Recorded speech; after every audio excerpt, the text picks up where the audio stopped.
आज हम युग गीता के प्रथम खंड के चौथे अध्याय का अध्ययन कर रहे हैं, जिसमें श्रद्धेय हमें बताते हैं गुरु हमें आत्मोन्मुख करने के लिए दिखाता है आईना। इसमें श्रद्धेय बताते हैं अर्जुन के अंदर एक अभीप्सा पैदा कर महाक्रांति की है श्री कृष्ण ने। तभी वह युद्ध न करने की बात कहकर भी शिष्य भाव से उनकी शरणागति आया है एवं वह तत्व ज्ञान जानना चाहता है जो उसकी आत्मिक प्रगति भी कर सके एवं युग धर्म की स्पष्ट व्याख्या उसे समझा सके। गुरु ने, भगवान ने जब भी शिष्य की ऐसी स्थिति देखी है तो उसे उचित मनः स्थिति में पाकर उसकी अच्छी खासी धुलाई की है, चाहे वे विरजानंद जी हों, रामकृष्ण परमहंस हों अथवा श्री राम शर्मा आचार्य जी। गुरु की डांट भी भले के लिए ही होती है। बिना धुलाई के रंगाई कैसे संभव होगी? शिष्य के प्रारब्धों को इससे कम में काटा भी नहीं जा सकता। हम कभी कभी असमंजस में आ जाते हैं कि हमने तो समर्पण किया है एवं गुरुजी हमें डांट लगा रहे हैं, हमें झाड़ रहे हैं। यह एक स्वाभाविक प्रक्रिया है। हम में से ना जाने कितने हैं जिन्हें उस डांट को सुनने का सौभाग्य मिला है। वह ना मिलती तो संभवतः पूर्व का अहम भाव, पूर्वाग्रह सभी यथावत रहते एवं वह प्रगति ना हो पाती जिसने आज यहाँ तक पहुँचाया है। यदि वांछित प्रगति हो नहीं पाई है तो इसका कारण संभवतः यही है कि गुरु की डांट को हमने अंतस में प्रविष्ट नहीं होने दिया, बुरा मान बैठे अथवा हमारे जड़ता भरे पूर्वाग्रह आड़े आ गए। अर्जुन श्री कृष्ण की डांट कुतस्त्वा कश्मलमिदं विस्मी समुपस्थितम के माध्यम से दूसरे अध्याय के दूसरे श्लोक में सुन चुके हैं। अब चूंकि वे समर्पण कर चुके हैं एवं तत्व ज्ञान को जानने की अभीप्सा प्रकट कर रहे हैं, भगवान उन्हें गीता का वह तत्व ज्ञान सुनाते हैं जो हम सब शिष्यों के लिए है। अनादिकाल से यह ज्ञान सबका मार्गदर्शन करता रहा है एवं आगे भी असमंजस में ऊहापोह में फंसी मानव जाति का त्राण करता रहेगा। समय समय पर छोटे छोटे व्यवधानों, शरीरगत क्लेशों या तनाव के कारण, पारिवारिक संकटों के कारण हम शोकग्रस्त हो जाते हैं। समझ में नहीं आता क्या करें। तब हमें 11वें श्लोक के बाद समझाई गई गीता समग्र मार्गदर्शन प्रदान करती है। श्री कृष्ण कहते हैं, अशोच्यानन्व शोचस्त्वं प्रज्ञावातांश भाषसे गतासून गतासूषंच नानुशोचन्ति पंडितः। अर्थात, हे अर्जुन, तू ना शोक करने योग्य मनुष्यों के लिए शोक करता है और पंडितों के से वचन कहता है, परंतु जिनके प्राण चले गए हैं उनके लिए और जिनके प्राण नहीं गए हैं उनके लिए भी पंडित जन शोक नहीं करते। भगवान कह रहे हैं कि तू तो पंडित है, इतनी बड़ी बड़ी पंडितों जैसी, बुद्धिमानों जैसी बातें पूर्व में कह चुका है, बोलता है ज्ञानियों की भाषा और है पूर्णतः अज्ञानी। जो सोचना नहीं चाहिए वह सोचता है। बुद्धि का मान रखने वाले बुद्धिमान तथा कथित पंडित तर्क तो कई दे लेते हैं, किंतु व्यवहारिक धरातल पर उस ज्ञान को लागू करने का मौका आता है तो फिसड्डी साबित होते हैं। तर्क बुद्धि का प्रपंच ही तो समर्पण में आड़े आता है। इसीलिए पहली चोट डांट लगाकर, लताड़ मारकर श्री कृष्ण उसके अहम को विगलित करने का प्रयास करते हैं। कहते हैं कि पंडित जनों को जो प्राण छोड़कर चले गए हैं या जीवित हैं उनके लिए कभी भी शोक नहीं करना चाहिए। भगवान सद्गुरु भी हैं, पारदर्शी भी, ऋषि भी और अंतर्यामी भी। वे कह रहे हैं कि मन के अरमान तो तेरे बड़े ऊंचे वह बड़ी बड़ी विद्वता की बातें कहता है। वह कहता है कि तू भीख मांगकर गुजारा कर लेगा, किंतु युद्ध नहीं करेगा। भीख मांगना अर्जुन के लिए संभव नहीं है, क्योंकि वह वैरागी नहीं है, वह स्वभावतः एक योद्धा है। भिक्षा मांगना एक योगी वैरागी के लिए ही ठीक है, वह भी तब जब वैरागी पूर्णतः प्रज्वलित हो। गैरिक वस्त्र जो पहने जाते हैं वे प्रज्वलित अग्नि ज्वालाओं के प्रतीक होते हैं। विरज होम किया जाता है, तब संन्यास धर्म अपनाया जाता है। वैरागी सन्यासी अपना ही श्राद्ध तर्पण करता है, वह फिर अपने नाम और कुल को भूल जाता है। कभी इस तरह भिक्षा मांगना ज्ञान की बात मानी जाती थी।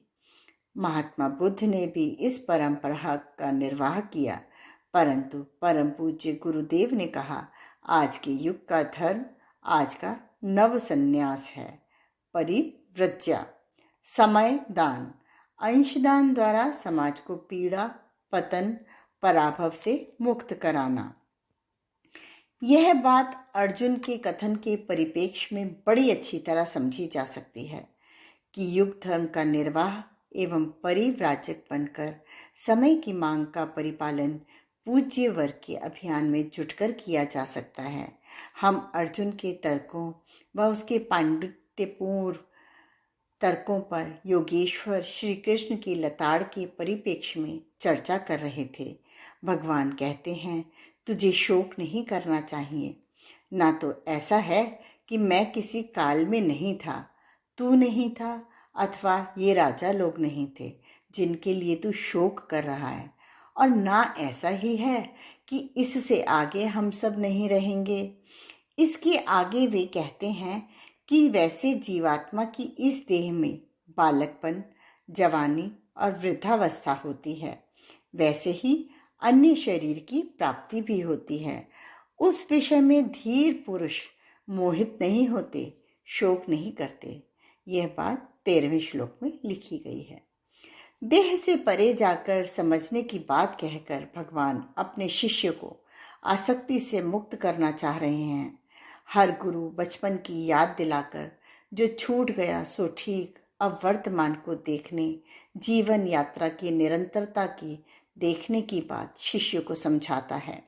गुरु पूर्व काल को भी जानता है, हमारे बचपन को भी, हमारे वर्तमान को भी, और भविष्य में क्या होने वाला है यह भी। वह बार बार यह बात कहता है, क्योंकि जब तक शिष्य के आसक्ति के बंधन नहीं छूटेंगे तब तक अध्यात्म के मर्म को नहीं जाना जा सकता। परम पूज्य गुरुदेव भी बार बार हमारे आसक्ति के बंधनों पर चोट मारते थे। जो भी जीवन दान देकर शांति कुंज आने की बात कहता था, उसे यही कहते कि एक झटके से मोह तोड़ सको पारिवारिक बंधनों से तो ही आओ, नहीं तो रहोगे यहाँ, मन रहेगा पारिवारिक संबंधियों में। ना जाने हमारे काका जी, मौसी जी का क्या हो रहा हो। जब भी कोई कार्यकर्ता किसी शादी ब्याह में, किसी की बीमारी में जाता था तो पूज्यवर यही कहते थे कि तू अपनी नानी की, बेटी की, मौसी की, बच्ची की ब्याह में क्यों जा रहा है? अब तू बाबा जी बन गया है, तेरी जिम्मेदारी बड़ी है। भले ही तू अपने खर्चे पर जा रहा है, तेरे समय की कीमत तुझे नहीं मालूम, तू यहीं रह। शादी ब्याह के बाद रिश्तेदारों को युग तीर्थ में आशीर्वाद के लिए बुला ले, सब निहाल हो जाएंगे। तेरा पैसा, मिशन का समय बच जाएगा। तू यहाँ के खर्चे से यदि शादी ब्याह में जाएगा तो मान ले कि हमारे पेट में चाकू मारकर जा रहा है। किसी की बीमारी में जाना हो तो बेटे प्रार्थना हम कर देंगे। तू कोई डॉक्टर है जो जाकर ठीक कर देगा। अब व्यवहार आदि की प्रक्रिया से परे होकर चलो तुम सब। हमने यह सब यहाँ सभी को याद दिलाने को लिखा है कि देहातीत यात्रा करने, आसक्ति के बंधन तोड़ने की बात लोक सेवी के लिए एक दिशा दर्शन की हो सकती है। यही समय समय पर पूज्यवर ने सबको समझाई। यदि युग गीता के परिप्रेक्ष्य में आज भी हम उनकी गुरु सत्ता की वेदना को समझ सकें तो अपने आसक्ति के बंधन तोड़कर अपने को एक विराट परिवार का अंग मानकर उन सभी पर अपनी पारिवारिकता को लागू कर उनके कार्य को अंजाम दे सकते हैं।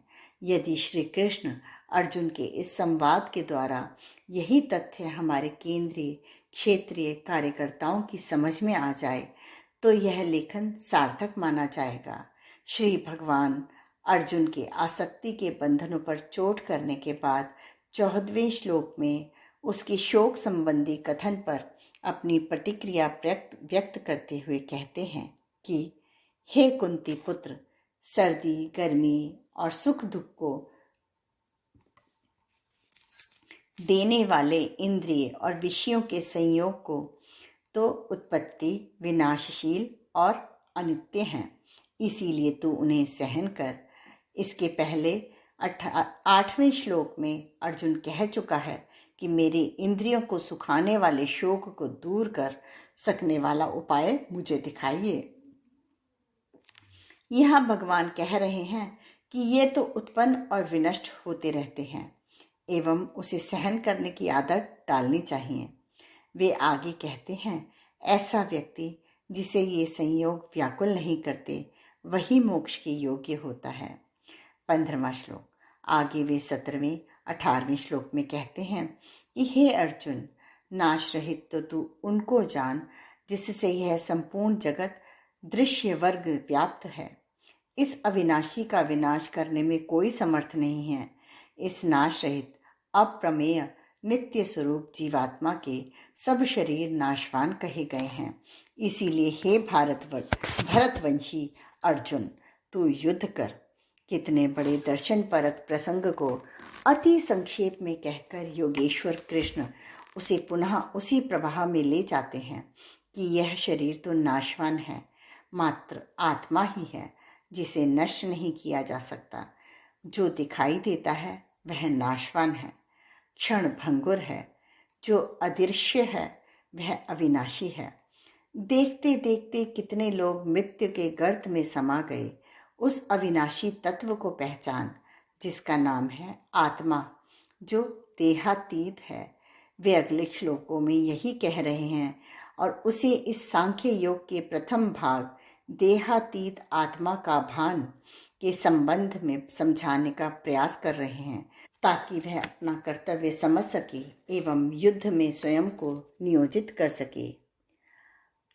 य एनम वेत्ति हंतारम यशनैनं मन्यते हतम अभवतो न विजातनीतो नायम हन्ति न हन्यते न जायेत म्रियते वा कदाचि न्यायं भूत्वा भविता वा न भूयः अजो नित्यः शाश्वतोऽयं पुराणो न हन्यते हन्यमाने शरीरे।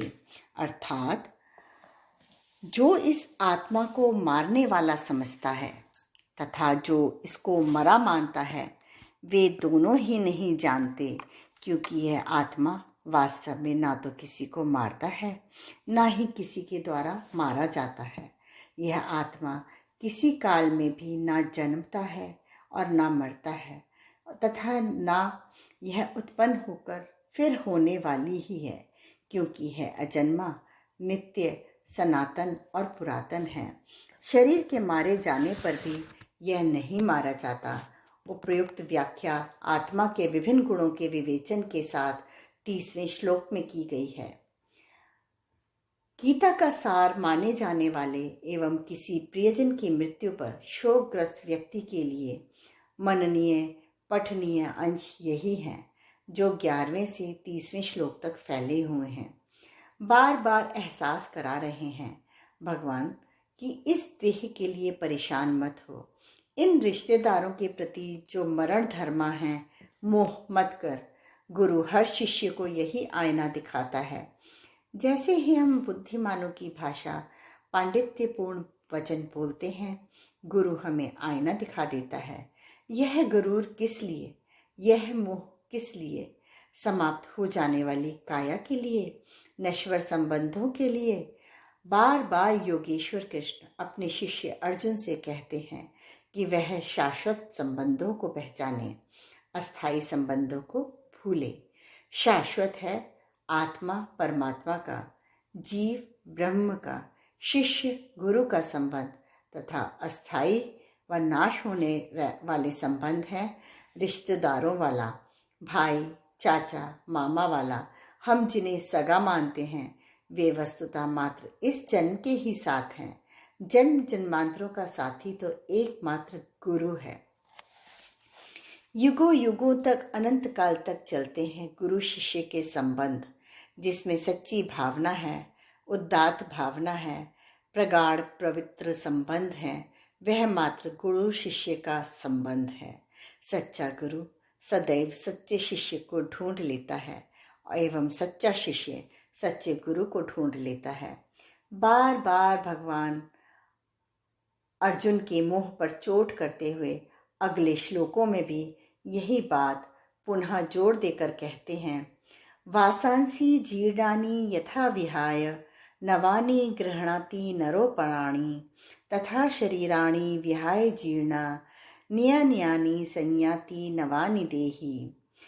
नैनं छिन्दन्ति शस्त्राणि नैनं दहति पावकः न चैनं क्लेदयन्त्यापो न शोषयति मारुतः। अर्थात पुराने वस्त्रों को त्याग कर मनुष्य जैसे नए कपड़े धारण कर लेता है, वैसे ही जीवात्मा पुराने शरीरों को त्याग कर नए शरीरों को प्राप्त करती है। इस आत्मा को न शस्त्र काट सकते हैं, न आग ही जला सकती है, न जल इसे गला सकता है और न वायु उसे सुखा सकती है। नित्य, सर्वव्यापी, अचल, स्थिर, सनातन आत्मा की विशेषताएं समझा रहे योगेश्वर उसे अगले श्लोकों में विकार रहित बताते हुए कहते हैं कि इस प्रकार से आत्मा को समझ लेने वाले अर्जुन को किसी भी स्थिति में शोक नहीं करना चाहिए, न ही अवसादग्रस्त होकर युग धर्म से मुंह ही मोड़ना चाहिए। यह सारा प्रसंग देहातीत आत्मा के भान का है, जो वे बराबर करा रहे हैं ताकि उनका शिष्य मोहग्रस्तता की स्थिति से उबर सके। वे कहते हैं, आज जो जन्मा है उसकी मृत्यु निश्चित है, इसीलिए बिना कोई संकल्प, बिना कोई विकल्प या कारण वाले इस शोक को करना उसे शोभा नहीं देता। 27वां श्लोक। आगे यह कहते हुए कि यह आत्मा सबके शरीरों में अवश्य है, उसका वध नहीं किया जा सकता। वध तो मात्र शरीर रूपी बाह्य आवरण का होता है, इसीलिए किसी भी स्थिति में उसे शोक नहीं करना चाहिए।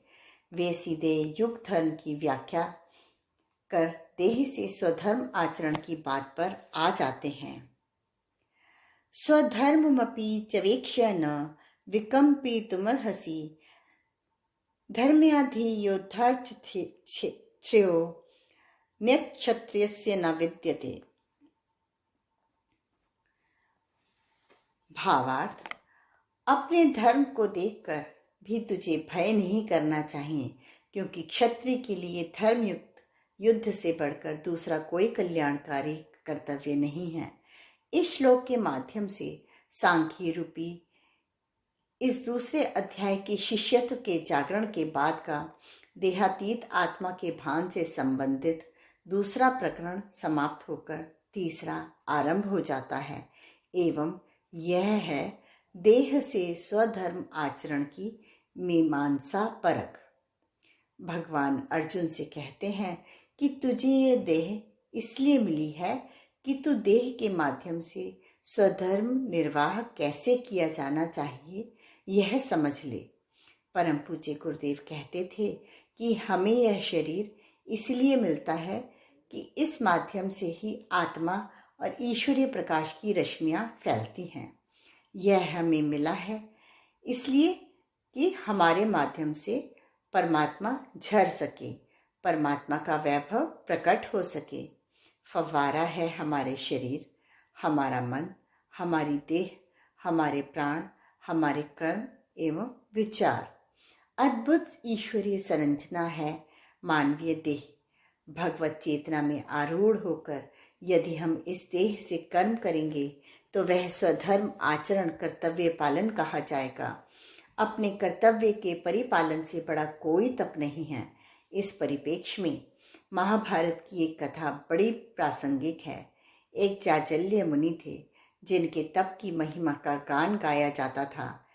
उन्होंने अपनी तपस्या से अद्भुत सिद्धियां प्राप्त की थी। धोती वे हवा में फेंक देते थे एवं वह सूख जाती थी। कोई तार या रस्सी बांधने की जरूरत ही नहीं पड़ती थी। एक दिन उन्होंने देखा कि किसी कौवे ने उस पर पीठ कर दी है। उन्होंने क्रोध से उसे देखा एवं वह जलकर भस्म हो गया। उन्हें अपनी तपश्चर्याजन उपलब्धियों पर बड़ा ही नाज था। उसी घटना के तुरंत बाद एक आकाशवाणी हुई कि हे जाजल्य, ज्ञान और तप जानना चाहता है तो अहंकार मत कर, सुलभा के पास जा जो समीप के गांव में रहती है। स्वभाव से क्रोधी जाजल्य सुलभा के घर जा पहुंचे। कहलवाया कि मुनि स्वयं चलकर आए हैं, सुलभा से मिलना चाहते हैं। सुलभा ने कहा, वह थोड़ी देर में आएगी, अभी बच्चों को खिला रही है, थोड़ी देर प्रतीक्षा करें। उन्हें गुस्सा आ गया। बोले, तू जानती है कौन आए हैं? रास्ते भर लोग हमें प्रणाम करते हुए आए हैं, तू हमें पहचान कर भी उपेक्षा कर रही है। अंदर से सुलभा बोली, ना हम धोती हैं जो आपके इशारे पर सूख जाएं, ना ही कौवे हैं जिन्हें जलाकर आप भस्म कर दें। रास्ते भर लोग आपको प्रणाम करते आए होंगे, पर हम जानते हैं कि आप क्या हैं। मुनिवर आश्चर्यपूर्वक सोचने लगे कि इसे अतीन्द्रिय ज्ञान कैसे मिला, यह कैसे हमारे बारे में इतनी बातें जानती है। सुलभा बोली, मुनि श्रेष्ठ, आश्चर्य ना करें, यह देह से स्वधर्म के आचरण का तप ही है जिसने हमें यह सिद्धि दी है। यदि और जानना हो तो तुलाधार वैश्य के पास जाएं। तुलाधार वैश्य ग्राहकों को निपटा रहा था। मुनिवर बोले, हमें सुलभा ने भेजा है, हमारी बात पहले सुनो। तुलाधार बोले, पहले हम ग्राहकों को निपटाएंगे, फिर आपकी बात सुनेंगे। तुरंत उन्हें क्रोध आ गया। तुलाधार तुरंत बोले, ना हम कौवे हैं न धोती हैं, क्रोध मत कीजिए, धैर्य रखिए। आश्चर्यचकित जाजल्य मुनि सोचने लगे कि इन्हें यह सिद्धि कैसे मिली। वे बोले, हम मुनाफाखोर नहीं हैं, ईमानदारी से तोलते हैं, अपने धर्म पर सही सही आचरण करते हैं, यही हमारा तप है। आगे जाजल्य मुनि को ऐसे कई अनुभव हुए जिनने उन्हें यह समझाया कि अपने कर्तव्य का, धर्म का परिपालन ही सबसे बड़ा तप है। उन्हें अपने तप और उसकी सिद्धि पर इस तरह गर्व नहीं करना चाहिए, क्योंकि क्षणिक होती हैं, वह क्रोध के आने के बाद समाप्त हो जाती हैं। जनक आदि ज्ञानी भी इसी देह के स्वधर्म आचरण से योगी विदेह बन गए। यह तत्व ज्ञान भी इसी माध्यम से जाजल्य मुनि को मिला। यहाँ भगवान भी बार बार यही तथ्य अपने शिष्य अर्जुन को समझा रहे हैं। वह कह रहे हैं, यह युद्ध जिसे लड़ने तू खड़ा हुआ है, अपने आप प्राप्त हुए और खुले हुए स्वर्ग के द्वार रूप में भाग्यवानों को ही मिल पाता है। और यदि वह इस कर्तव्य का पालन अपनी देह से स्वधर्म का आचरण नहीं करेगा, इस धर्म युक्त युद्ध में नहीं लड़ेगा, तो स्वधर्म और कीर्ति को खोकर पाप को प्राप्त होगा। सब लोग बहुत समय तक उसकी अपकीर्ति का कथन करेंगे और माननीय पुरुषों के लिए तो अपकीर्ति मरण से भी बढ़कर है। परम पूज्य गुरुदेव भी युग संधि काल के लिए हमें तप बता गए। महापुरुष चरण में भागीदारी, लोक हित में ही अपना हित समाहित है, यह मानते हुए ज्ञान यज्ञ में लगे रहना, यही सबसे बड़ा तप पूज्यवर ने बताया। लोगों को सद्बुद्धि की शरण में लाना, उज्जवल भविष्य का मार्ग दिखाना, यही सबसे बड़ा कर्तव्य है। यह पूज्यवर ने बताकर गायत्री परिवार को दिशा दी। इस तप साधना में सुख भी छोड़ने पड़ सकते हैं, कठिनाइयां भी सहन करनी पड़ सकती हैं, परंतु सेवा साधना रूपी इस तप की वर्तमान परिप्रेक्ष्य में बहुत बड़ी भूमिका है। यह हमारी गुरु सत्ता हमें बार बार समझा कर चली गई। उन्होंने कहा कि इस तप साधना से विरत होना तमोमुखी बनने की तरह है, महाभारत से दूर भागने की तरह है। आज का स्वाध्याय यहीं समाप्त होता है।